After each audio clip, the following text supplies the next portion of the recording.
25 for a celebration 300.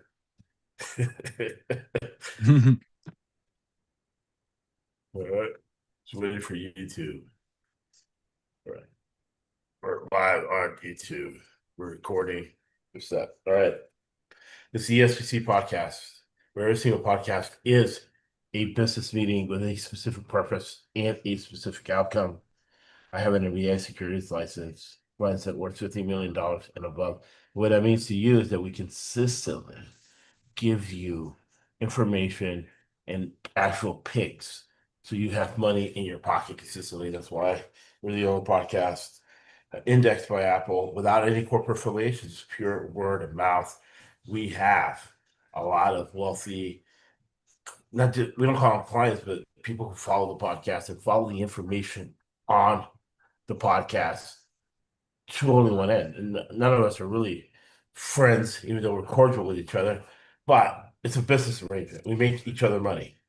And nobody on the podcast makes people money as well as James does. And James, you can hear me, right? Yep. Uh, and James is 51 out of 54 weeks of profit, which is out of this world phenomenal. And if you take each one of his bets equal weighted, you will make and save money. Thanks, James. Thanks for breaking down the UFC. And what are your first thoughts as we get into it? Yeah. First thoughts. We've had some pretty good weeks as of recent. We're looking to just keep that momentum going. And this week is a little bit different than the norm. Of course, it's going to be UFC Freedom 250. This is the White House card. A couple reasons why it's going to be different is this card is actually happening on a Sunday instead of the usual Saturday. And it is going to be in more of an outdoor venue. So usually it's in a big stadium where it's climate controlled. They have like ice underneath the octagon to keep it cool. But we're going to be out in DC in the middle of summer, Washington, DC. So it's going to be hot, it's going to be humid, and that could play in some huge factors for some of these fights. Yeah, and living on the East Coast in Florida, been to Washington a few times. I always notice that people from places where they're not used to thunder and lightning, they freak out, right? I think the fighters, though, have been there for a few days to try to get used to that as a knee-jerk reaction as we get into these fights. Or is there anybody that comes to mind for you that you're like, oh, wait a second, this person is on edge anyways in this unique situation where there's going to be thunder, lightning, rain. It's going to be chaos because when the thunder hits, people don't know whether it's thunder and lightning or a mass shooting, right? No, we don't know.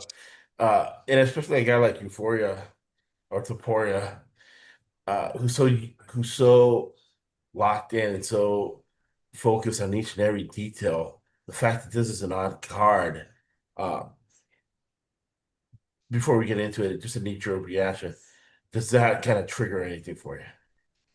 Yeah, I don't think necessarily lightning or thunder will be too much of an issue here. I mean, these are all grown men who fight for a living. I think Right. they're going to be able to tough out a little bit of that. But definitely, like you mentioned, there is going to be a lot of huge like security risks and factors. I mean, this is a huge sporting event Right. on the White House lawn. A lot of people aren't fans of the president, so Right. this Right. is I'm not sure what Secret Service is going to have going on, but it may come into like even just the fighters on the walkouts being escorted. Like it could be like a 1-to-1 ratio, but yeah, huge security risks that I'm curious to see how they play out in real time. Right. And then we'll update people on many different places. Uh, and and to be honest, we were doing the Kentucky Derby podcast. We were doing the Belmont Stakes podcast, and we've given out almost $30,000 worth of free picks. So our Twitter feed, it's not doom scrolling, it is profit scrolling. Okay, it's a profit center. So I know James is going to get a lot out of right now because he delayed it, the weigh-ins, and those uh, to your point, they were screaming at the weigh-ins. because I guess there's people from all over the country who are fans of certain fighters and fans against other fighters, and they're screaming at the weigh-in. And I even jumped in. I was watching on TV, much less being in there and having somebody scream. And one thing too, I'll have your reaction when we get into it. There's people from all over the country coming in, and everybody has their own agenda, and it's not necessarily something crazy. It's just they're a fan of a certain fighter. So just some odd screaming for a certain guy, and then quiet for other guys. That's gonna throw people off, right? Because it's not just a unified crowd. It's not just in Seattle. It's not just in blah blah blah. It's a unique event and there's gonna be people from all over the place. Absolutely. And we've already been seeing a ton of that already, even just outside of the UFC. I mean, with World Cup starting this weekend as Right. well, this is just an insane sporting event weekend. We've got NBA Finals, World Cup, and the UFC Freedom 250 White House card all going on at the same time. Some of these places, especially these areas on the East Coast, I mean, Washington, D.C. is going to be Right. pandemonium. New Jersey, New York with the Knicks Spurs games is going to be pandemonium. Right. France is also playing in the World Cup in New York, same day Ooh. as the finals. It's just going to be an absolutely West East Coast is just going to be in gridlock shut down. Right. Exactly. It's gonna be crazy. This is all over the place in our feeds, our Twitter feed, our uh,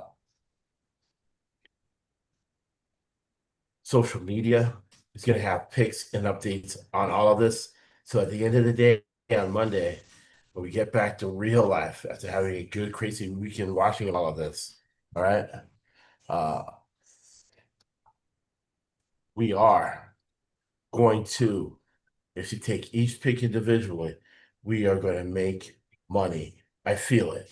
All right. What's the first fight we're going to look at, James? Yeah, up first, we're going to go ahead and take a look at Diego Lopez versus Steve Garcia. And this one, I'm going to say this one's really interesting. They're all going to be really interesting. So get ready to hear that a lot. Right. But Diego Lopez Right. here is the slight favorite here. He currently lost to the champion twice now. He's lost to Volkanovski.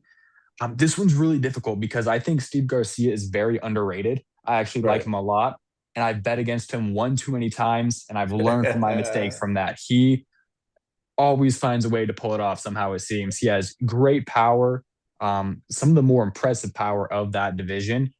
However, his strength of schedule just isn't quite as good as Diego Lopez's. Diego Lopez has really been in there with the best of the best. He's worked his way up and kind of stayed near the top. I am just a little bit worried from his last fight with Gene Silva. He was on his way to losing that fight. Gene Silva was on his way to knocking him out. He was really touching him up bad and stinging him, especially in that second round before he got hit with a spinning elbow. And if Gene Silva, he is very much of a sniper. I don't think Steve Garcia is as accurate as Silva. I think he might have a little bit more power, which makes me concerned for Diego Lopez was really eating a lot of those shots, and he kind of does defend punches with his face sometimes. So I do think Steve Garcia is a live dog. If you're looking for just some action, I do think he's probably the best underdog to bet on this card. But I think just with the skilled gap, we're still going to go ahead and stick with Diego Lopez money line at minus 148. Minus 148. I like that for this type of event. This type of event, you're looking at favorites uh, with so many eyes on it, especially James. James is really good at off cards and prelims. I literally, I kid you not, I literally could retire and just use my savings and bet individually on James prelims cards, and I would feel comfortable doing so because he's that good. So this card, with a lot of name guys, with a lot of hype, with a lot of eyes on it, $62 million, you know, put on it. So Dana White doesn't. He wants a good show, but not many surprises, which kind of makes the dog hard. And James was all over it, right on it, right away. So he cleared that up in my mind. So I love it. Diego Lopez, which is the name of the first king of Spain, not moving to Spain. just yet, but I've been researching it. And that's the kind of stuff you come up with. What's the next fight we're gonna look at, James? Yeah, up next, it's going to take us to Bo Nickel versus Kyle Dawkins. And I really don't know how Bo Nickel was able to weasel his way onto this card. Um, I believe that he is kind of like either friends or fans of Trump. And that's Okay, probably yeah. the way he was able to get on here because I still just Right, don't think he's that good. right. Um, we But totally does he predict. put on a show? That's what Orange No, Man also and no. Dana White. Yeah, that's all they care about. Yeah, so I've just still have yet to be very impressed with Bo Nickel. I mean, we predicted the fraud check against Rainer de Ryder, and his last fight, yes, he did win by knockout, but he was just crushing a can. They fed him like an old man to really just knock out. They fed him some homeless guy they found on the street. They're like, "Hey Essentially, man, yeah. we're gonna give you some money to get knocked out." He's like, "All right." Yeah, and so when this fight was first announced, I was ready to take Kyle Dawkins as the underdog. His most recent two fights, he won in very impressive manners, a knockout and a submission, very quickly, first round each. But before that, he had actually been cut from the UFC and was fighting at Cage Fury. And before Cage Fury, when he was still in the UFC, his record just wasn't that pretty. He had some concerning losses. His only real wins were like over Jamie Pickett, which is not a good look, even though it's a win. And so I think Bo Nickel might have just a slightly better strength of schedule. As much as I want to bet against him and pick the underdog in Kyle Dawkins, I do think that we need to go with Bo Nickel here. Um, Unfortunately, his money line is minus 310, so we can't Ooh, really do that. But I think another really good prop for this fight would be to pair it with the over 1.5 rounds at minus 160. over 1.5 rounds. I like it. Minus 160. I really like that bet because Yeah. certain things people have probably been told because it is going to be a fast card. So, a fight like this is something, hey, Bo, keep that guy in there for the duration, man. We Yep. need And you. Bo's heavy wrestler. I think he's going to try to implement that wrestling. And Dawkins does have good ground game and submission. So I think he'll be able to avoid submission. So I think this one will really drag out over the course of the fight. So I think that over 1.5 is a pretty safe bet for us there. I love it. I love it. Uh, the over on the rounds. And another way to leverage James's pick, which fortunately and fortunately I do often. Let's say James says got A minus 310, and I'm watching the fight, and the minus 310 guy's getting his ass kicked. And the first round ends. What do? I go to my sports app and I stick with James's original picks. And suddenly I'm getting a 310 guy for plus 200. I'm putting even more on it, money on it. And since I know James knows what he's talking about, bam, buddy. All right, love it. What's the next fight we're gonna look at, James? Yeah, up next, we've got Mauricio Rufy versus Michael Chandler. And this is a lot of people have been calling it the Timu Michael Chandler versus McGregor fight because obviously Chandler's been waiting to fight McGregor for about 3 or 4 years now. Ooh, He's not getting that fight, but Mauricio Rufy has a very similar fighting style. He's a very fluent and very accurate. He's another sniper, another training nerds, mm, formerly at fighting nerds, excuse me. okay. And I really think the only chance Michael Chandler really has to win this fight is to really go crazy in his wrestling and be able to hold him down. But he doesn't really have that great of offensive wrestling anymore. I mean, he had his moments like when Oliveira gets on his back and he Right. dunks him backwards to get a pop from the crowd and be entertaining. But really, he just doesn't really have that wrestling in him. I think he's going to try to strike. He's going to try to put on a show, claim he's the most entertaining. And I think Hoofy is just going to knock him out. I think he's going to be able to put him out, find the button on his chin. We can go ahead and take the Hoofy to win by knockout is right at the line at minus 250. Another one that I like is if you pair that Roofy by knockout under 10 minutes, so under 2 rounds, you can get that for minus 125. Love it. I love both of them. And when it's a minus 250, you never want to go above minus 250 because you're not making any money. And you could lose, right? Crazy things happen. 4-year-old kid can knee you in the balls and you're out. So you never underestimate your opponent. But another way James adds value. It's minus 250. You're sitting around friends who don't know about investing in sports or investing in outcomes. These are what we do is after the next fight, we'll go over one or two uh, business concepts James uses to make money. But your friends might not bet, and they don't know that minus 250 means that the guy James told you to bet is a large figure. So you're sitting around with your friends, be like, yes, I bet on this guy to win the next fight. And then your friends are like, damn, you know what you're talking about. You have a high probability of winning that fight. All right. And remember, one of the things I'll cheat before the next fight after the next fight, I'll go through one of the two concepts, but one of them is probability theory. The highest level of probability is 80%. There's no guarantees in life. So tell your friends, there's an 80% chance this guy's going to win. And then he wins, and you get more credibility with all your buddies sitting around watching the fights. What's the next fight we're going to look at, James? Or Yeah, up family. It usually next. works with family, especially if you're a potential mother-in-law, dad-in-law. Like, damn, he knows about those fights. What's the next fight we're going to look at, James? Yeah, up next brings us to Josh Hockett versus Derek Lewis. And this one, I really want to pick the underdog here in Derek Lewis just because we've done that in the past and it has paid us out very well on this show, especially. That being said, Josh Hockett, I think, is going to get this one done.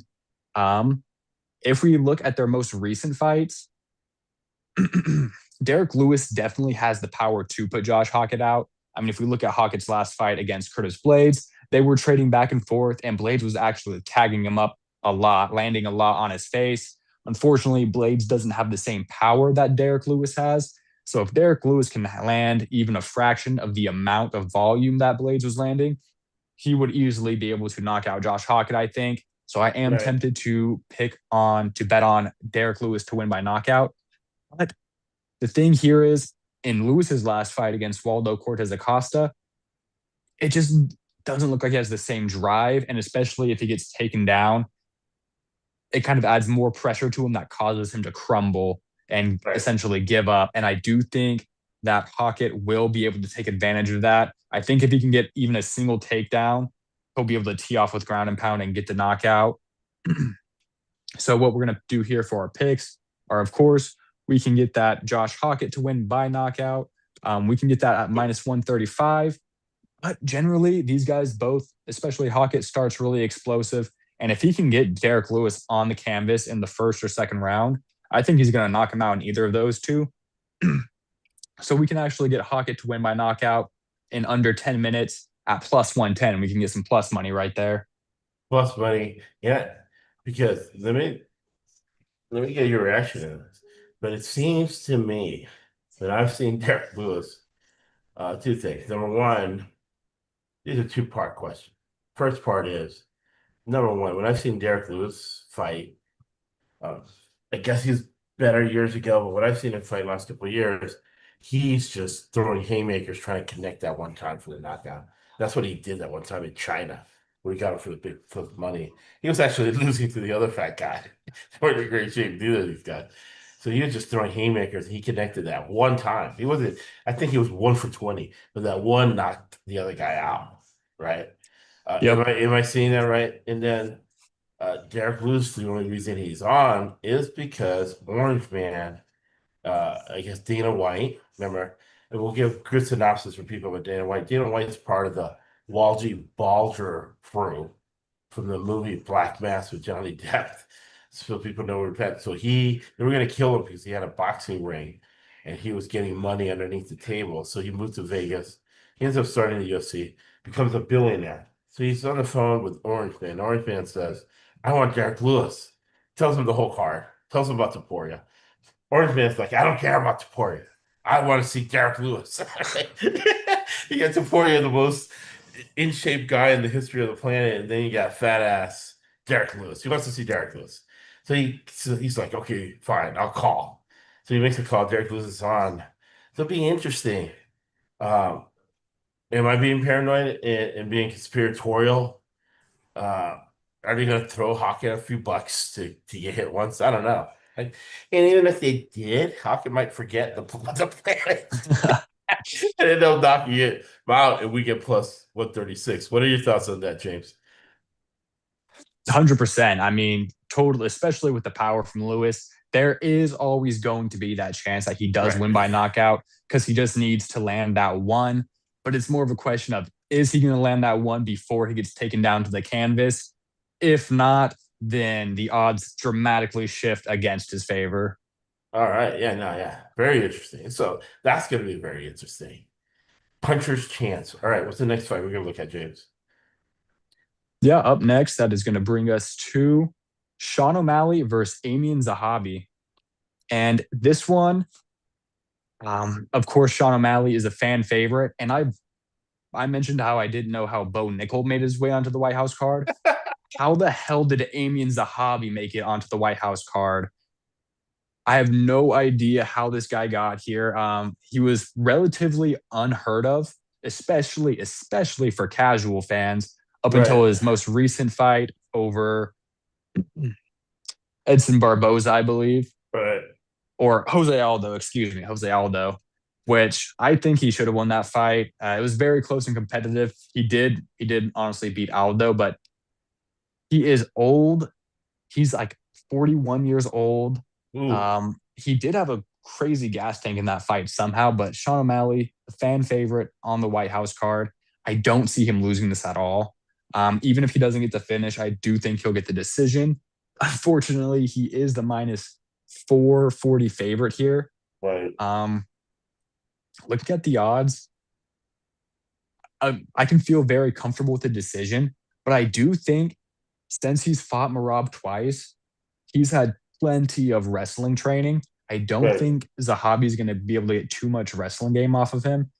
And I think O'Malley is just a bit of a step up. I mean, he beat Marlon Vera a lot better than Zahabi beat Vera. That was a pretty close fight between those two. So we could see, especially with all the added mounted pressure of the White House event, O'Malley getting the knockout win here because he's already fought in main events, in championship fights for the belt. Whereas Zahabi really hasn't had the same level of crowd. No, this is the thing, you guys are not my psychotherapist, but part of my things that I should talk to a psychotherapist about is that whenever I doubt my irrational conspiracy theories, they're all whacked out. Whenever I don't bet on them, I lose money. Whenever I do bet on my wild conspiracy theories, I end up making money. So I'll run this one by you, based on what you said. And based on the fact that even Dana White said, even though Dana White is Orange Man's best friend, right? Orange Man's other best friend will let you decide because this is not a political show. But he said that what came out of Sean O'Malley's mouth, he didn't agree with at all, but he had the right to say it. uh, which is what I think. That's why they fed him, right? It would just call him a homeless man off the street, 41 years old to get knocked out. What's the line on that? So I can bet it right now. Yeah, so money line again, staying away from that minus 440, but O'Malley to win by knockout is at plus 185. Plus 185 on Miley by knockout. That's what I'm doing right now. Putting it on my phone, putting on 250 bucks on Mally by knockout. We're getting a plus money. And I Yep. get to indulge. That's the problem with my conspiracy theories. Whenever they pan out, it's not good. But I No, digress. 100%. And I totally think I'm not positive what Zahabi's like ethnic background is. I believe he's like some from the Middle Eastern Oh, region. great. Yeah. Total But he's setup. also like a Canadian resident. And I Right. just know if he were to upset Sean O'Malley, a Canadian Middle Eastern, on Uh, the White House card on Trump's birthday, on the White House lawn, Trump would just have him arrested and thrown in jail on the spot. right. Ice. They'll have John Ross arrest him from ice but then the visual, right? The visuals will get set up. The whole I'm timing myself. It was like Jerry Cooney against Larry Holmes. It was the white against the black guy. The whole Larry Bird, Magic Johnson, which gave it like an underground popularity. And I think this is a setup.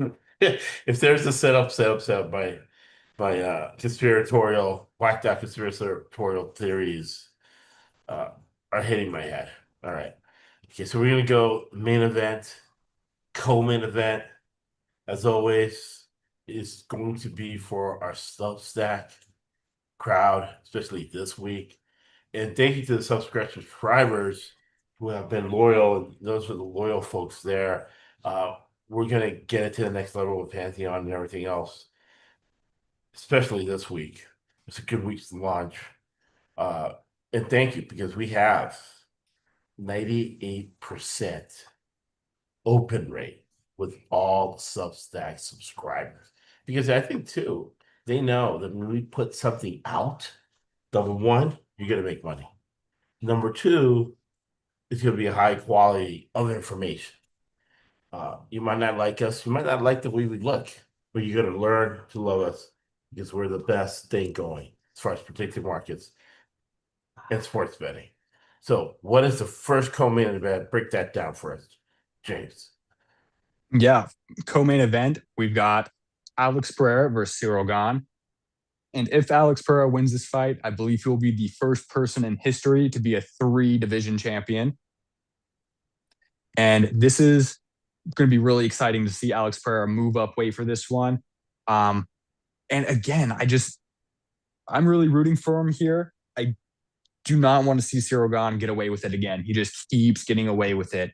And his fight against Alexander Volkov, he did not win that fight. The judges still gave him the win somehow. In his fight against Tom Aspinall, he gouged out both of his eyes, Oh, and he just keeps getting away with it. And I really hope to see him lose here. That being said, he is going to be the bigger guy. He's already naturally heavyweight, whereas Pereira is having to go up for the ooh. second time. He started at middleweight, moved to light heavyweight, now going to heavyweight.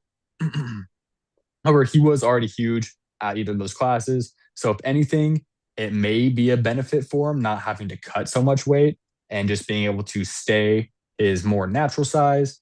Um, I do think he is a bit of the better kickboxer here. Gon may have slightly better grappling than him just because Pereira really doesn't have any grappling. Not saying that Gon's is good. Um, it may be difficult just because the stances are different. Pereira, or excuse me, Gon, I believe, is southpaw, which will kind of limit the amount of calf kicks Pereira can throw. But I think that's not really going to be an issue because Gon is going to have to switch back and forth. He's not really great at switching his stances. So if Pereira can implement that game, he can kind of choose to throw him around here. And then are we saving the official pick for Substack on these ones? 100%. Okay, 100%. perfect. It Then I'll might be just nice. It might be nice on Sunday. I might tweet them out to our Twitter people. But we're gonna keep the pick towards Substack. And I'm gonna promise that finally launch it. I got all these things behind me. We're gonna have a written form. It's gonna have so much information. It's not even funny. But however, people want to get ahead of the game. Uh, for football and then for UFC. If you want the notes for that particular week, just go ahead and Venmo send us $500 and we'll give you the notes. If you have one notes for the whole month, we'll give you a break. And for $1,800, give you a $200 break, you can have the notes for the whole month. So quickly before we get into the main event, one or two of the strategies that we use from business and financial concepts to anticipate outcomes. It is not gambling. This isn't even betting. It is investing and making sure you have the highest and best use of your time, that you're monetizing your entertainment. So one or two things that we use are strategy, decision science, transparency, information flow, exploitation of markets, return to the mean, arbitrage, common sense, collaboration, law offices, fundamental analysis, investigative techniques, journalistic investigation, return to the mean, arbitrage, common sense, collaboration. Probability theory, we talked about that. Drinking, sleeping on it, and talking to smart. All right, what's the main event? Break down the main event for us, James. Yeah, main event. This one may be difficult to break down without giving away the answer, but We'll try. yeah, No, we we've don't got try Ilya. around here. We're gonna do it. We're gonna give you insight. We're gonna give you a foundation, but we're not gonna give you the thing. But you can figure out the pick, especially for those broke ass bitches out there who are crack addicts that just want the picks. Oh, I just want the. You won't use your brain for a little bit and figure out what James is trying to tell you. All right, go ahead. Well, Taporia, Taporia is Taporia. Delivers the shirt Taporia. Taporia is Taporia. What are your thoughts, James? Yep, absolutely. We've got Ilya Taporia versus Justin Gaethje here, and this is a great matchup. Both these guys are very good. Taporia may be one of the best to ever do it so far. I mean, he is a little earlier in his career than Gaethje is. Um, but looking back at the past couple fights, um, the last two opponents that Ilya has knocked out have both finished Gaethje, knockout Go on off. submission. Interesting. Um, Gaethje, however, is going to be a little. They have a little bit more of a size difference. Toporia's been at lightweight for a while now, so it's not like he's fresh coming up from featherweight. But he may have a naturally smallerish frame, mostly in the height department. But yeah, both these guys are very well rounded. Both have good wrestling. Both have good striking. They both hit very hard. So is this one. I'm not expecting to see any shyness between these two guys. One of the more exciting things in the build-up of this has been the trash talk. These guys are seeming like they really don't like each other, and it seems like Taporia has been getting under Gaethje's skin a little bit. So it'll be really exciting to see Gaethje go out there and work off that steam and aggression and really see how this one goes. This has potential to be one of the greatest fights of all UFC history, depending on how it ends. So this one, super excited for.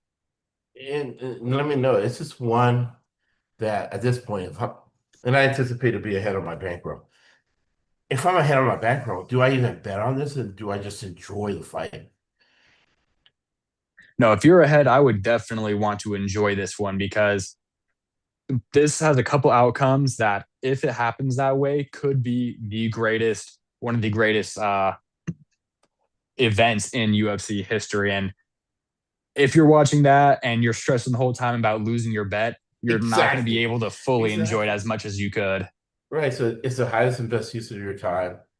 Uh, Remember, your task is every single podcast is a business meeting with a specific purpose and outcome. So if your purpose is to stay and be independently wealthy, you take each one of James's picks, take each one of my picks, you take each Facebook, Twitter post, TikTok video, you take the advice and you equal weight it fundamental analysis, and you bet each equally, your money will be safe. Thank us. And very exciting weekend coming up. Thank us. And also part of this is listen to the old podcasts because you'll get insight you can't get anywhere else. So thank us